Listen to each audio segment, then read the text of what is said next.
There comes a moment when silence stops feeling peaceful and starts feeling like abandonment.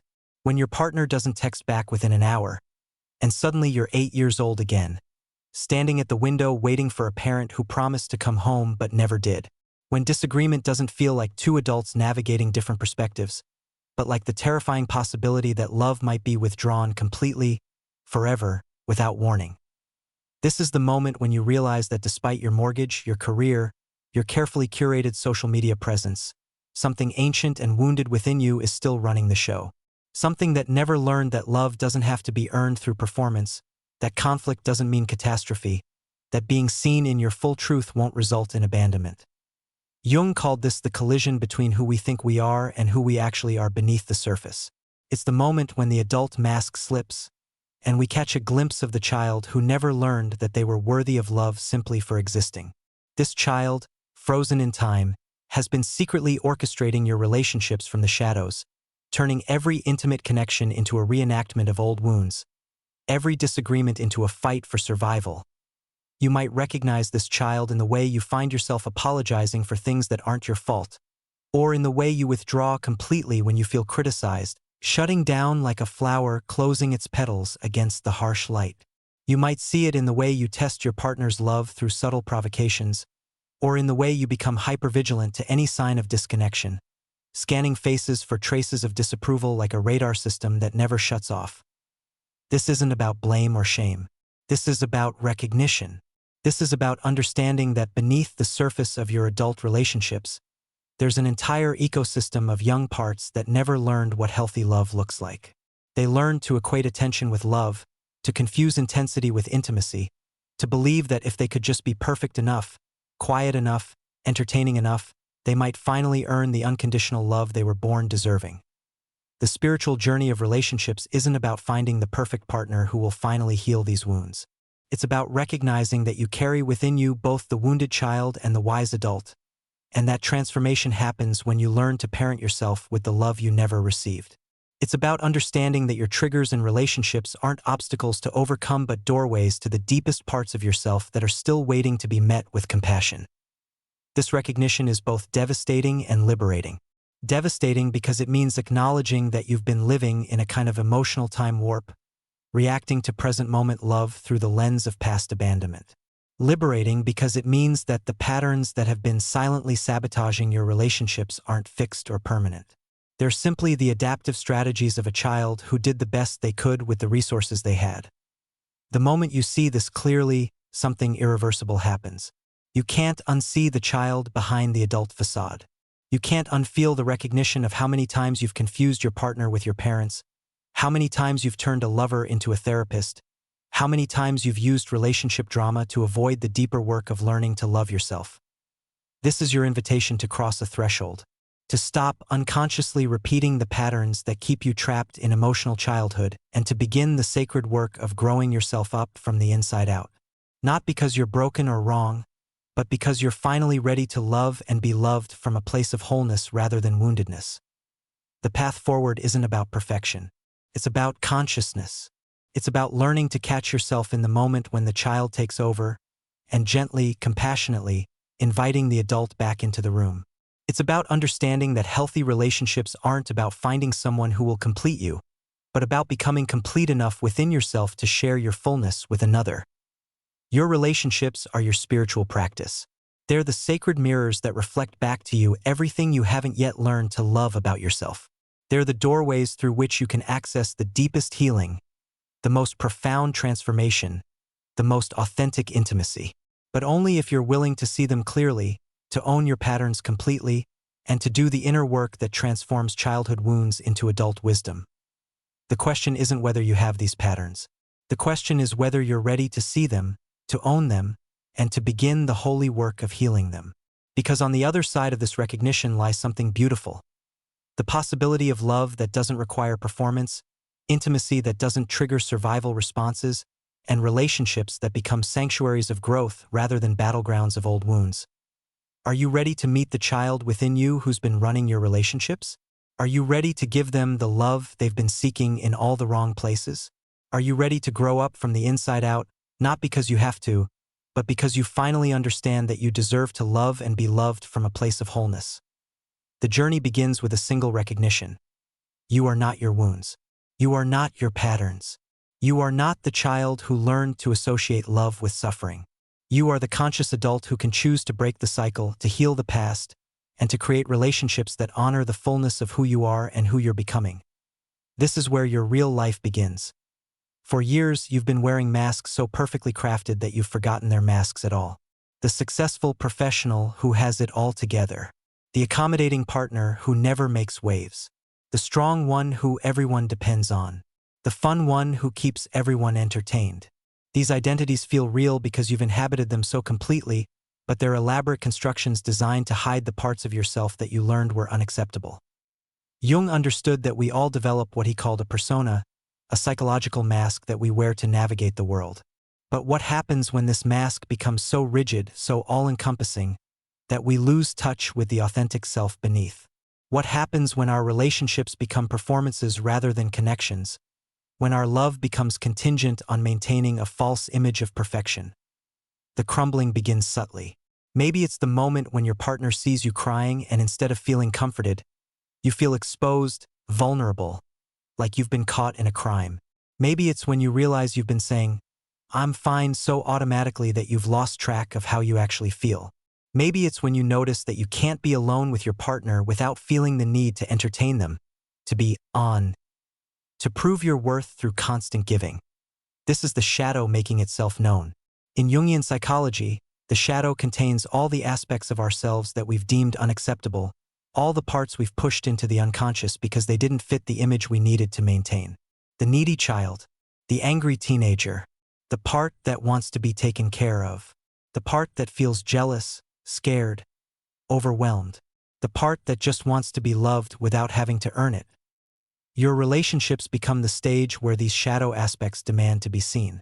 They slip out in passive-aggressive comments, in sudden explosions of emotion that seem to come from nowhere, in the way you find yourself acting in ways that surprise even you. You might find yourself becoming clingy when you pride yourself on independence, or withdrawing when you usually move toward connection. You might discover wells of anger you didn't know existed, or needs so deep they frighten you. This isn't pathology. This is the psyche's attempt to become whole. These shadow aspects aren't trying to sabotage your relationships. They're trying to be integrated, to be seen, to be loved.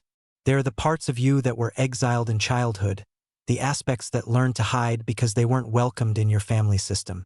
Now, in the intimacy of adult relationships, they're demanding their rightful place at the table. The false self begins to crumble under the weight of this truth. You can't maintain the performance forever.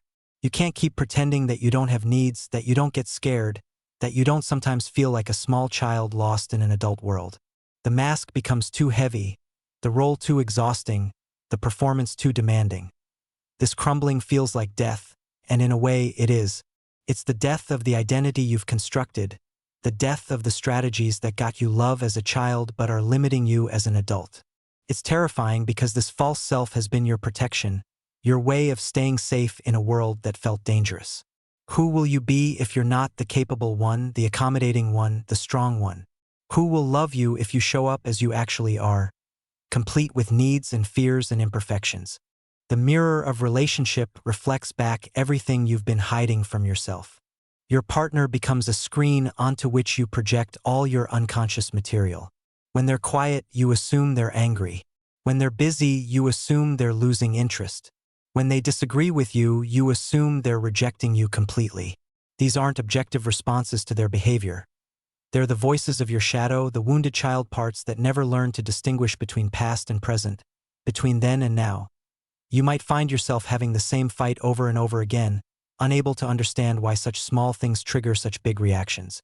You might discover that you're not really fighting about the dishes or the schedule or the money.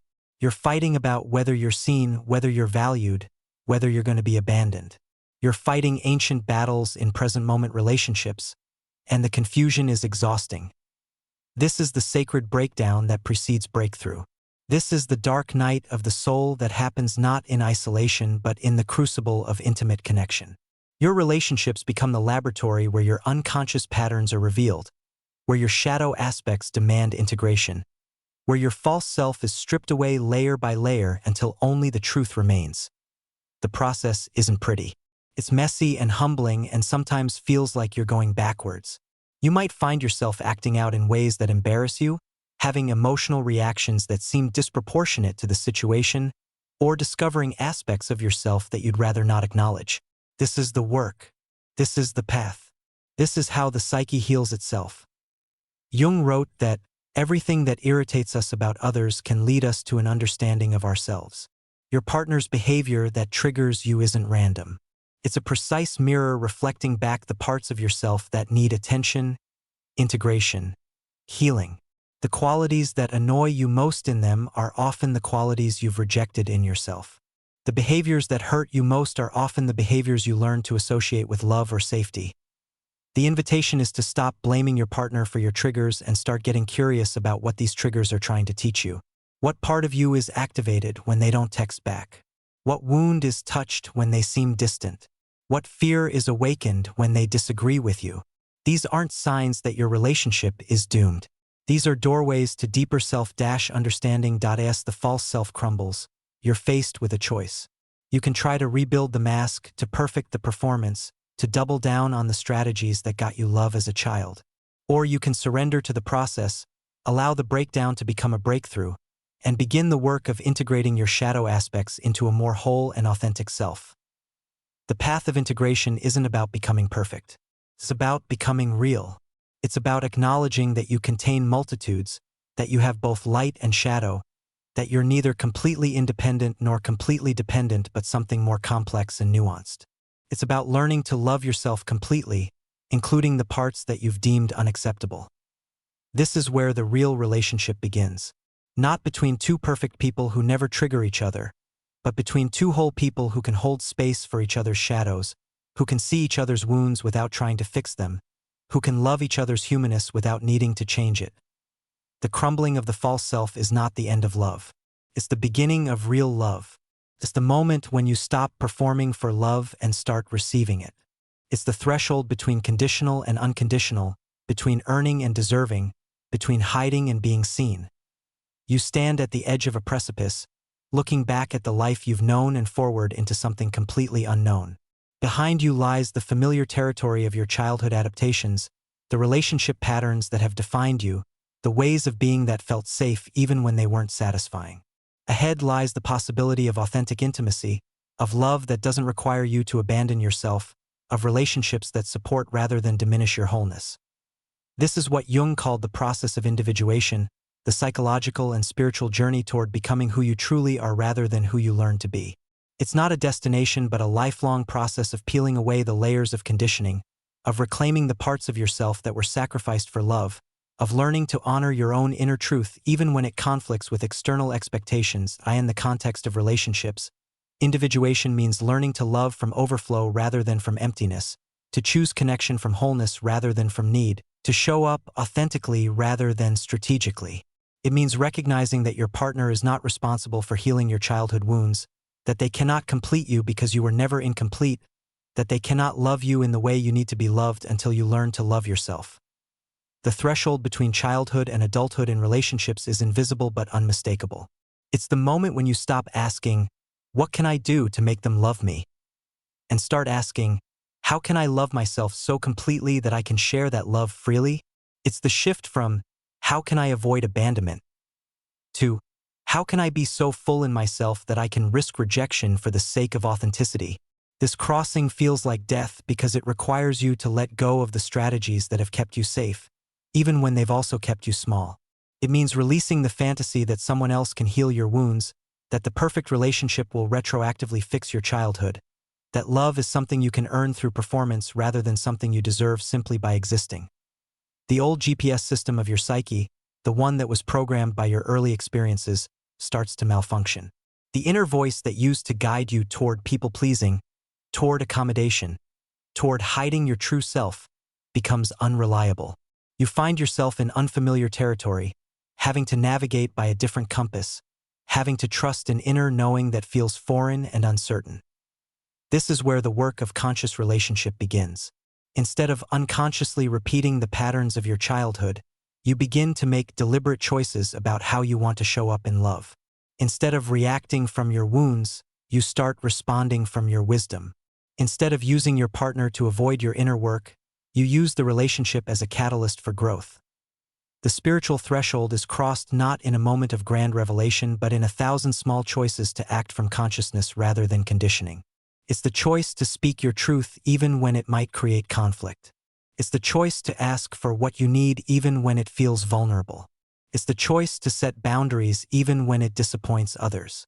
It's the choice to love yourself even when it means disappointing the parts of you that learn to find worth through sacrifice. Jung spoke of the self with a capital S, the archetypal center of the psyche that contains the blueprint for your authentic nature. This is different from the ego, which is the part of you that learned to adapt, to survive, to get along in the world. The ego is necessary and valuable, but it's not the whole story. The self is the deeper truth, the unshakable core that exists beyond conditioning, beyond trauma, beyond the need for approval.in relationships. Learning to live from the self means learning to love from a place of fullness rather than emptiness, to choose partners who appreciate your authenticity rather than your adaptations, to create connections that support your individuation rather than threatening it. It means recognizing that healthy love doesn't require you to diminish yourself, that true intimacy happens when two whole people choose each other rather than when two wounded people complete each other.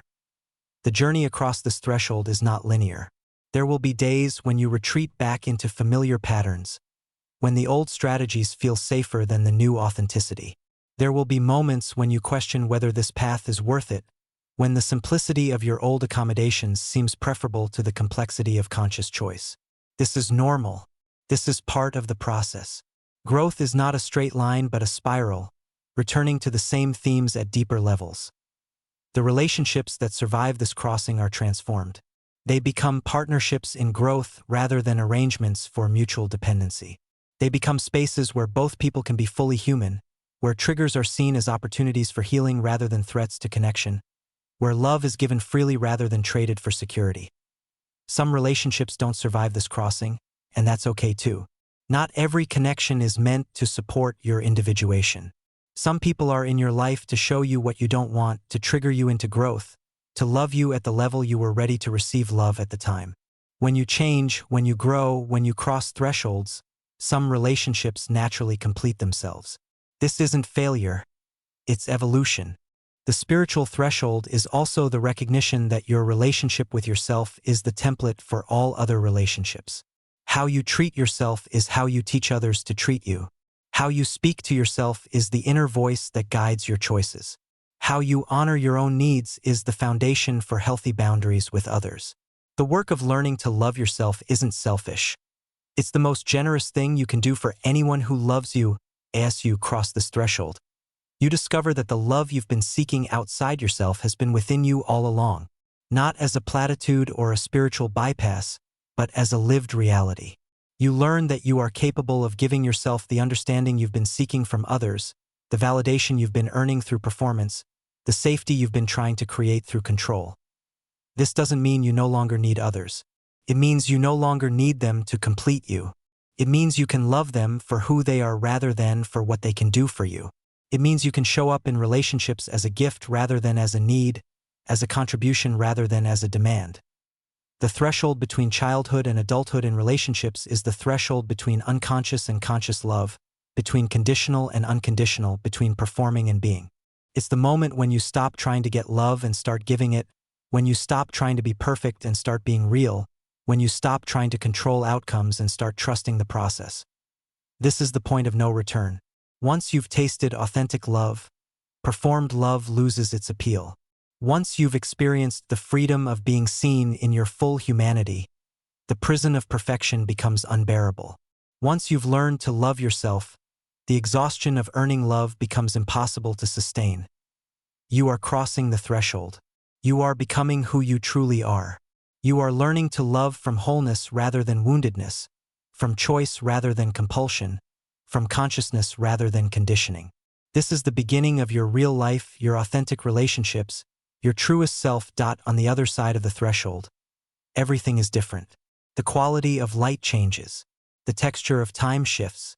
The very ground beneath your feet feels more solid, more real, more yours. This is what it means to live from the new frequency, to operate from the integrated self rather than the adapted child, to love from fullness rather than emptiness. You begin to notice that your internal landscape has transformed. The constant anxiety about whether you're loved, whether you're enough, whether you're going to be abandoned, begins to quiet. Not because you've found the perfect partner who will never trigger these fears, but because you've learned to be the loving presence you've been seeking outside yourself. The inner critic that used to narrate your every move, analyzing your performance in relationships, cataloging your mistakes, predicting your failures, begins to soften. In its place, a different voice emerges. Jung called this the voice of the self, the deeper wisdom that exists beyond conditioning, beyond trauma, beyond the need for approval. This voice doesn't criticize. It observes. It doesn't judge. It understands. It doesn't demand perfection. It embraces humanness.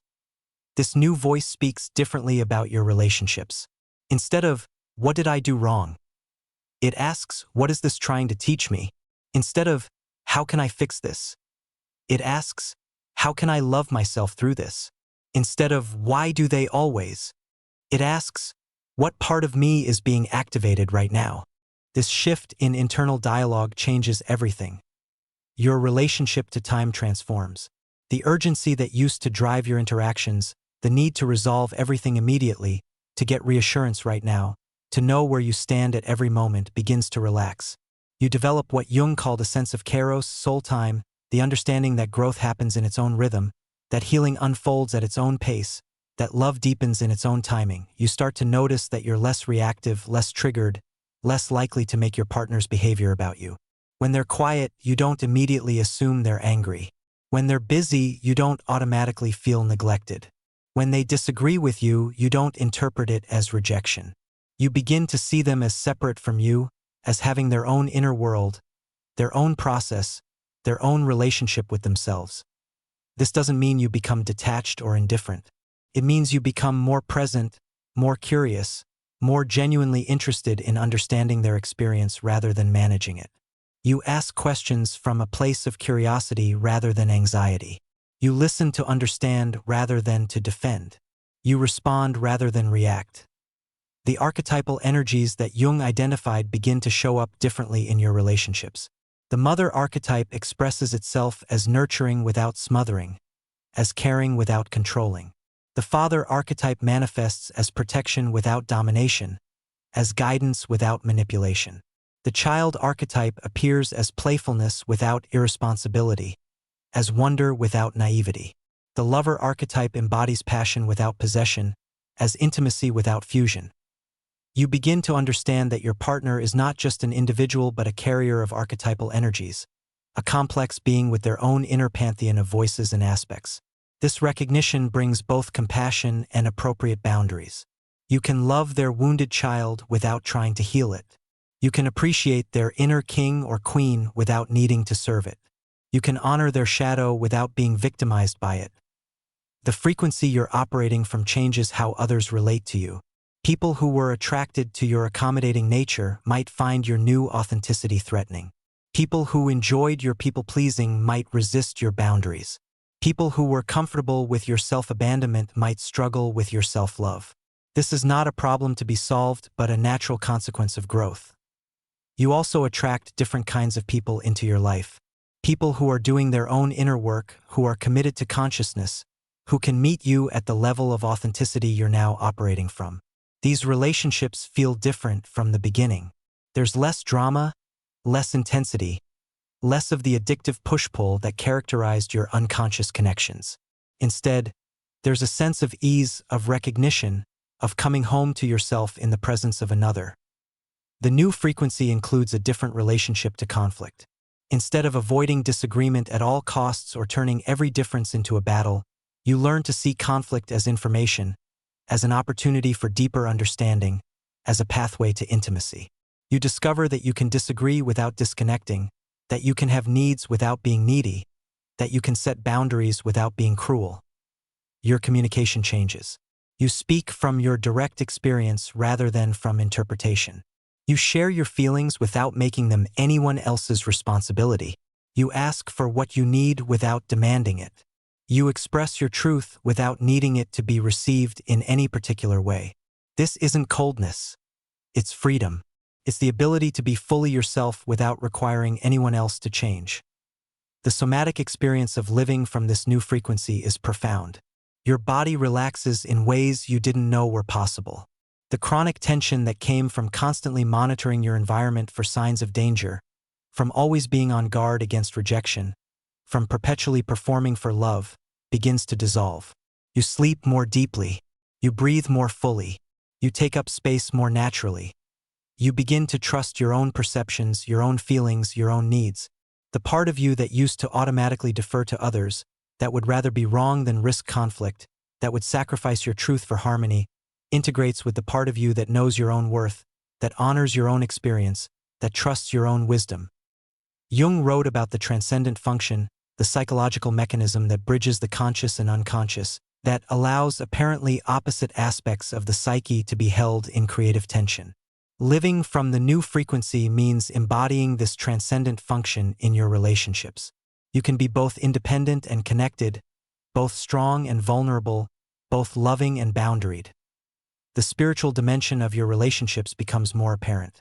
You begin to see your partner not just as someone who meets your needs or triggers your wounds, but as a soul walking their own path, doing their own work, carrying their own gifts and challenges. This recognition brings a sense of reverence, of gratitude, of humility. You're not just in relationship with a person. You're in relationship with a mystery, a divine expression, a fellow traveler on the journey of becoming. This doesn't mean you idealize your partner or bypass the very real challenges of human relationship. It means you hold both the human and the divine, both the wounded and the whole, both the personality and the soul. You love them as they are while supporting their growth. You accept them completely while encouraging their evolution. Living from the new frequency is not a destination but a practice, not an achievement but a process. There will be moments when you slip back into old patterns, when the wounded child takes over, when you forget everything you've learned and react from your wounds.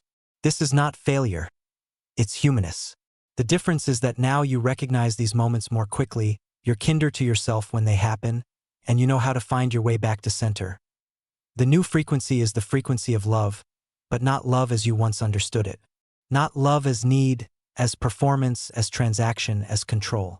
Love as presence, as acceptance, as celebration, as service. Love as the natural expression of a heart that has learned to include itself in its own circle of care. The integration of this new way of being doesn't happen overnight. It unfolds like a flower blooming in slow motion, each petal a new understanding, each layer a deeper recognition of who you are beyond your conditioning. This is the work of a lifetime, the sacred labor of becoming whole, the holy task of learning to love from the depths of your being rather than the surface of your needs. Jung understood that individuation is not a destination but a process, not a problem to be solved but a mystery to be lived. The goal is not to become perfect but to become real, not to eliminate your shadow but to integrate it, not to transcend your humanity but to embrace it fully. In relationships, this means learning to love the totality of who you are and who your partner is, including the parts that are still growing, still healing, still becoming. The inner freedom that emerges from this integration is profound. It's the freedom to be yourself without apology, to love without agenda, to show up authentically without fear of rejection. It's the freedom to choose your responses rather than be driven by your reactions, to speak your truth rather than say what you think others want to hear, to honor your needs rather than sacrifice them for the illusion of harmony. This freedom doesn't mean you become selfish or uncaring. It means you become genuinely caring rather than compulsively caretaking, genuinely loving rather than strategically performing, genuinely present rather than anxiously monitoring. You discover that when you're not trying to get love, you have so much more love to give. When you're not trying to avoid abandonment, you can risk true intimacy. When you're not trying to control outcomes, you can trust the process. The shadow work that Jung emphasized becomes a daily practice rather than a one-time event. You learn to catch yourself when you're projecting your unconscious material onto your partner, when you're making them responsible for your inner child's needs, when you're using the relationship to avoid your own inner work. This isn't about perfection. It's about consciousness. It's about taking responsibility for your own emotional experience rather than expecting others to manage it for you. You begin to understand that your triggers are not problems to be eliminated but doorways to be walked through. Each activation, each moment of reactivity, each time you find yourself feeling like a child in an adult relationship, is an opportunity to practice loving yourself through the difficult emotions, to meet your own needs, to parent yourself with the compassion you may not have received as a child. The relationship with yourself becomes the foundation for all other relationships. You learn to speak to yourself with kindness, to treat yourself with respect, to honor your own boundaries, to celebrate your own growth. This isn't narcissism. It's the healthy self-love that makes genuine love for others possible. You can't give what you don't have, and you can't love others more than you love yourself without eventually resenting them for it. Presence becomes your greatest gift to others. Not the anxious presence of hypervigilance, always scanning for signs of danger or disapproval, but the relaxed presence of someone who is comfortable in their own skin, who doesn't need anything from the moment except to be fully in it. This quality of presence is magnetic, healing, transformative. It gives others permission to be real, to be human, to be themselves without performance. The archetypal father and mother within you begin to work in harmony. The inner father provides structure, boundaries, protection, and guidance. The inner mother provides nurturing, acceptance, compassion, and holding. When these archetypal energies are integrated, you become capable of being both strong and soft, both protective and nurturing, both stable and flowing. You can parent yourself and, if appropriate, support others in their growth without trying to fix or control them. Your relationship to time continues to transform. The urgency that once drove your interactions, the need to resolve everything immediately, to get reassurance right now, to know where you stand at every moment, relaxes into a deeper trust in the organic timing of growth and healing. You understand that some conversations need to happen when they're ready, that some insights emerge in their own time, that some healing happens in the space between words. The spiritual dimension of your relationships deepens. You begin to see your partner not just as someone who meets your needs or triggers your wounds, but as a mirror reflecting back aspects of yourself you need to see, a teacher offering lessons you need to learn, a companion on the journey of becoming. This doesn't mean you stay in relationships that are harmful or unfulfilling, but it means you extract the wisdom from every connection, honoring what each person has brought to your growth. Boundaries become natural rather than strategic. Instead of walls built from fear or rules imposed from control, your boundaries emerge from a clear sense of self, from knowing what aligns with your values and what doesn't, from understanding what serves your growth and what diminishes it. These boundaries are loving, both to yourself and to others. They create space for authentic connection rather than preventing it. The inner child that once drove your relationships from a place of woundedness begins to contribute from a place of wholeness. Their spontaneity, creativity, wonder, and capacity for joy become gifts rather than liabilities. They can play without being irresponsible, be vulnerable without being needy, express needs without being demanding. The healing of the inner child doesn't mean abandoning them but integrating them into the fullness of who you are. Your capacity for intimacy expands exponentially. True intimacy, not the pseudo-intimacy of enmeshment or trauma bonding, but the real intimacy of being known and accepted for who you actually are. This intimacy is not possessive or controlling but spacious and free. It allows for growth, for change, for the mysterious unfolding of two people becoming more themselves in the presence of each other. The work of integration is ongoing. There will always be new layers to discover, new aspects of yourself to embrace, new ways of loving to explore. But there's a quality of settledness now, a sense of coming home to yourself, a trust in your own process that provides a stable foundation for all your relationships. You realize that the love you've been seeking outside yourself was always within you, not as a concept or a spiritual platitude, but as a lived reality. You are capable of giving yourself the understanding you've been seeking from others, the validation you've been earning through performance, the safety you've been trying to create through control. This doesn't mean you no longer need others. It means you no longer need them to complete you. The question is no longer whether you're lovable, but how you can love most fully. The question is no longer whether you're worthy, but how you can honor your worth most completely. The question is no longer whether you'll be abandoned, but how you can be so full in yourself that you can risk vulnerability for the sake of connection. This is the invitation that awaits you, to love yourself so completely that you can love others freely, To be so whole in yourself that you can share that wholeness generously, to be so authentic that you inspire others to drop their masks and be real. This is the gift of conscious relationship, the blessing of inner freedom, the grace of becoming who you truly are. The path you've walked, from unconscious reactivity to conscious response, from wounded child to integrated adult, from performed love to authentic love, is the hero's journey of the heart. You've faced your shadows, crossed your thresholds, and claimed your wholeness. You've learned that the love you seek is the love you are, that the relationship you want begins with the relationship you have with yourself, that the intimacy you crave is available in every moment you choose to be real.